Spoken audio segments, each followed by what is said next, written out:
अस्सलाम everyone, hope you are doing well. जैसे कि मैंने आपको इंट्रोडक्टिव लेक्चर में बता दिया था कि पार्ट 1 और पार्ट 2 के जितने भी सब्जेक्ट हैं उनके जितने भी आज तक पास्ट क्वेश्चन आ चुके हैं शॉर्ट लॉन्ग, और उसके अलावा उसके जितने भी एमसीक्यू हैं 200 प्लस क्वेश्चन और 200 प्लस एमसीक्यू हर बुक के मैं आपके साथ सॉल्व करके डिस्कस करूँगी और उनकी एक्सप्लेनेशन भी आपको बताऊँगी।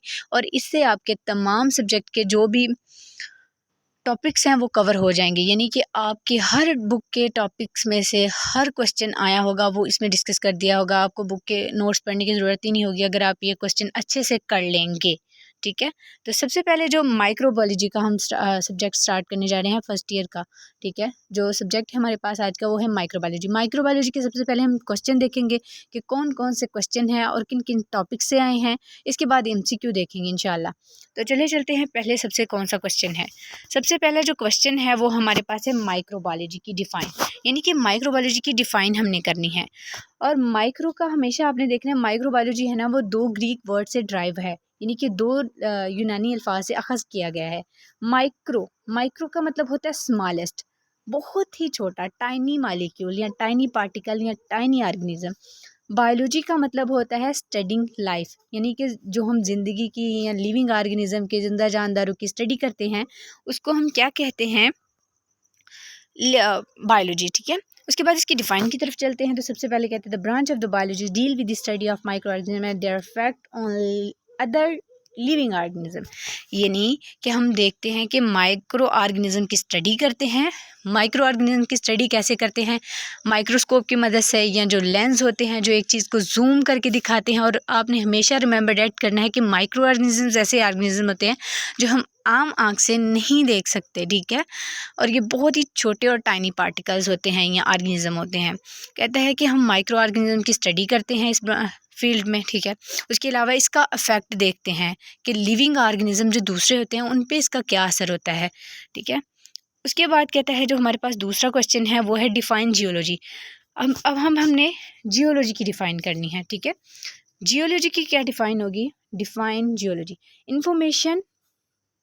Information about micro organism in search for soil. अब देखें, जो सॉइल होती है, जो हमारे पास मिट्टी होती है, कहता है कि हमने उसमें माइक्रो ऑर्गेनिज्म की इंफॉर्मेशन देखनी है कि मिट्टी में जो माइक्रो ऑर्गेनिज्म है, छोटे छोटे लिविंग ऑर्गेनिज्म हैं, वो कैसे हैं और उनकी शेप क्या है, उनका फंक्शन क्या है और उनका अफेक्ट क्या है, वो देखना है हमने सॉइल में। ठीक है, उसके बाद जो नेक्स्ट है हमारे पास वो हमने क्या करना है, किसकी डिफ़ाइन करनी है, बैक्टीरिया की डिफ़ाइन करनी है जी। उसके बाद जो क्वेश्चन आएगा हमारे पास नंबर 3 पे वो है define bacteria.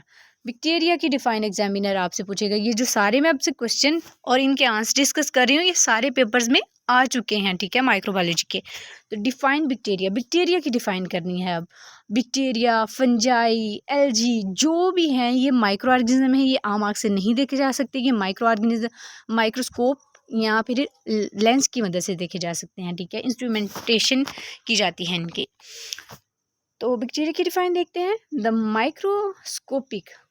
Microscopic unicellular prokaryotic, unicellular single cell होगा, यूनि मीन सिंगल, यानी कि इनमें सिंगल सेल होगा। प्रोकैरियोटिक ऑर्गेनिज्म, प्रोकैरियोटिक होते हैं जिनका न्यूक्लियस इतना वाजिया नहीं होता, by lack of membrane bounded nucleus, यानी कि इनके न्यूक्लियस के गिर्द एक मेम्ब्रेन भी नहीं होती। मेम्ब्रेन बेसिकली होती है कि दीवार नहीं होती, जैसे हमारी एक घर की चार दीवारी होती है और बीच में उसके मेंबर रह रहे होते हैं।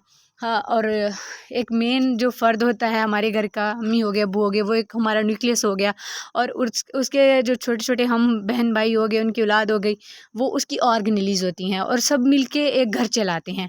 तो एक चार दीवारी को कहते हैं मेम्ब्रेन। कहते हैं इसमें जो है ना लैक ऑफ मेम्ब्रेन होती है, मेम्ब्रेन भी नहीं इसमें होती न्यूक्लियस के गिर्द।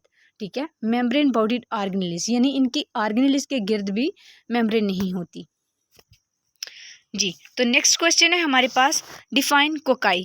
कोकाई की अब हमने डिफाइन करनी है कि कोकाई क्या होती है। A spherically shape bacterium is known as coccus, यानी कि हमारे पास ये एक बैक्टीरिया ही है जिसकी शेप क्या है, स्फेरिकल शेप है, और उसको हम कोकस कहते हैं। Cocci is small, being only 0.5 micrometre to 1.0 micrometre in diameter. कहता है कि कोकाई बहुत स्मॉल होती है जिसका साइज़ क्या होता है, जिसका डायमीटर क्या होता है 0.5 माइक्रोमीटर टू 1. 0 माइक्रोमीटर, ये MCQ में आ सकता है कि कोकाई का साइज़ क्या है। उसके बाद कहता है explain composition of cell wall, कि सेल वॉल की हमने कंपोजिशन देखनी है। सेल वॉल की कंपोजिशन क्या है? सेल वॉल भी एक बाउंड्री ही होती है, एक वॉल ही होती है, ठीक है, जो डिफरेंट मटेरियल को अपने अंदर कंट्रोल की होती है या उसको एक ऑर्गेनाइज की होती है, ठीक है। तो सबसे पहले देखते हैं इसकी डिफ़ाइन जी। सबसे पहले explain composition of cell wall, sorry, तो है the bacterium wall is consist of, यानी कि बैक्टीरिया की जो सेल वॉल है वो किससे बनी होती है?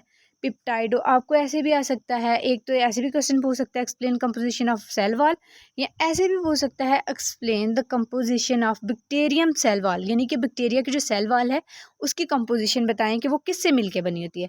अब बैक्टीरिया की जो सेल वॉल है वो पिप्टाइडोग्लाइकन की बनी होती है which is large molecule and it consist of 2 amine carbohydrates, यानी कि जो बैक्टीरिया की सेल वॉल है वो पेप्टाइडोग्लाइकन की बनी होती है और उसमें 2 लार्ज मॉलिक्यूल होते हैं, किसके? अमाइन कार्बोहाइड्रेट्स के। यानी उसमें कौन कौन से होते हैं? एन एसिटाइल ग्लूका एसामीन और एन एसिटाइल म्यूरेमिक एसिड, ठीक है, ये 2 उसमें मॉलिक्यूल होते हैं।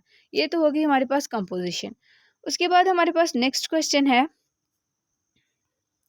Explain cell wall of gram positive bacteria. अब 2 तरह के बैक्टीरिया होते हैं। बैक्टीरिया हो गई माइक्रो ऑर्गेनिज्म, यूनिसेलुलर, प्रोकैरियोटिक, और उसकी सेल मेम्ब्रेन भी नहीं होती, इस तरह से उसकी बाउंड्रीज भी नहीं होती न्यूक्लियस के गिर्द। अब उसकी कंपोजिशन भी बता दी कि उसकी जो सेल वॉल है उसकी कंपोजिशन क्या है, पेप्टाइडोग्लाइकन की बनी होती है, ये भी क्वेश्चन आ जाएगा, ठीक है। ये बैक्टीरिया के वाले टॉपिक से देखें कि कितने क्वेश्चन आ रहे हैं, ठीक है, ये टॉपिक होंगे बुक पे प्रॉपर। उसके बाद explain cell wall of gram positive bacteria. अब हमने ग्राम पॉजिटिव बैक्टीरिया की जो सेल वॉल है वो बतानी है। इसमें ना एक होता है ग्राम नेगेटिव बैक्टीरिया और एक होता है ग्राम पॉजिटिव, वो भी आगे जाके मैं बताऊंगी कि ये डिफरेंस आता है शॉर्ट क्वेश्चन के differentiate between gram positive bacteria and gram negative bacteria, या इनकी सेल वॉल का। तो explain cell wall of gram positive bacteria. हमने ग्राम पॉजिटिव सॉरी जी, हमने सबसे पहले देखनी है इसकी explain cell wall of gram positive bacteria. Gram positive bacteria की सेल वॉल देखनी है। In gram positive bacteria peptidoglycan is about 25 nanometer wide, contain an additional polysaccharide called teichoic acid. कहता है ग्राम पॉजिटिव बैक्टीरिया की जो सेल वॉल होती है ना उसमें हमारे पास पेप्टाइडोग्लाइकन कितना होता है?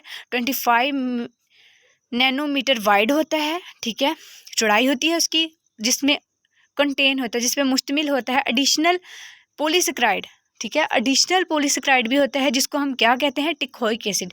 या इस तरह से भी क्वेश्चन आ सकता है कि टिकोइक एसिड क्या हो सकता है, ये और ये होगा पॉलीसेक्राइड जिसमें एडिशनल होगा, उसको टिकोइक एसिड कहेंगे।